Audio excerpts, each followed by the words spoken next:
শেখ হাসিনার আমলে বেশ কিছু অসংখ্য ভুয়া মুক্তিযোদ্ধা সার্টিফিকেট প্রদান করা হয়েছে এবং সেগুলো যেমন একেবারে প্রান্তিক পর্যায়েও আছে, আবার তেমনি একেবারে মন্ত্রী এমপি পর্যায়েও ভুয়া সার্টিফিকেট নেওয়ার প্রমাণ রয়েছে এবং প্রমাণিত হয়েছে।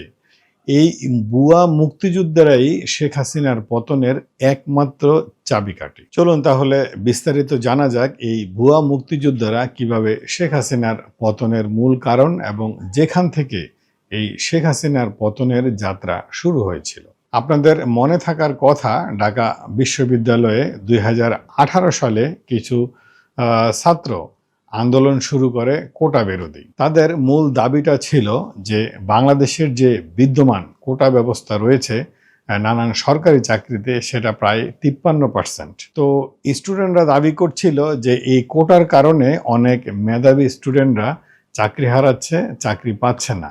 53% কোটায় যখন চাকরি হয়ে যাচ্ছে নানান সরকারি ডিপার্টমেন্টে, তখন সত্যিকার অর্থেই তারা ভাবছিল যে মেধাবীরা সেখান থেকে বঞ্চিত হচ্ছে।